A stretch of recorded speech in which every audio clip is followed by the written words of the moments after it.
Lors de l'élection de 1996, Jean Tremblay clamait que 16 ans, c'est assez.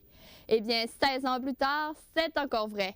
C'est du moins l'opinion qu'a tenue hier le candidat à la mairie de Saguenay, Paul Grimard, devant plus de 250 partisans lors du ralliement de son parti. Amélie Houle, Paul Grimard a eu droit à tout un accueil hier soir. Oui, exactement, Chloé. En fait, Paul Grimard a vraiment reçu un accueil chaleureux de la part de ses partisans qui étaient très nombreux hier soir. Ces partisans, justement, qui étaient venus encourager l'équipe du Renouveau démocratique. Donc, on peut vraiment dire que M. Grimard a été accueilli en héros. C'était vraiment une ambiance festive à moins de 11 jours des élections municipales. Et comment s'est déroulée la soirée?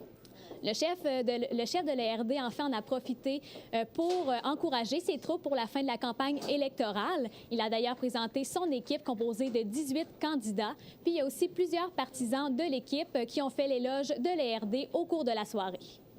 Et comment, justement, Paul Grimard a su motiver ses troupes, même si son équipe est en retard dans les sondages? Paul Grimard, en fait, est monté très confiant sur la scène devant ses partisans et devant ses candidats, puisqu'en fait, il a affirmé qu'avec encore 30 des électeurs qui sont indécis, il croit vraiment que le RD a encore des chances de l'emporter à l'élection. Donc, il a vraiment gardé le même message qu'en début de campagne. Et vraiment, M. Grimard, aussi, au cours de la soirée, s'en est pris à l'administration du maire sortant, Jean Tremblay. Donc, il a vraiment exprimé les raisons qui, selon lui, expliquent pourquoi son équipe a des meilleures chances de gagner que Jean Tremblay. Et quelles étaient justement ses revendications envers le maire sortant?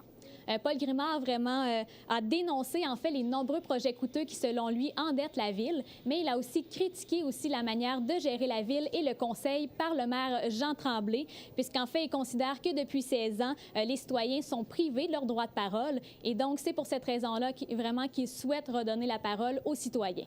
Et quelles vont être ses priorités s'il est élu? Il souhaite vraiment miser sur le changement et la transparence pour la fin de sa campagne électorale, et les finances de la ville, vraiment, vont être au cœur de ses priorités. Donc, merci Amélie Houle. Je vous en prie. Et merci à vous tout le monde. Bonne soirée.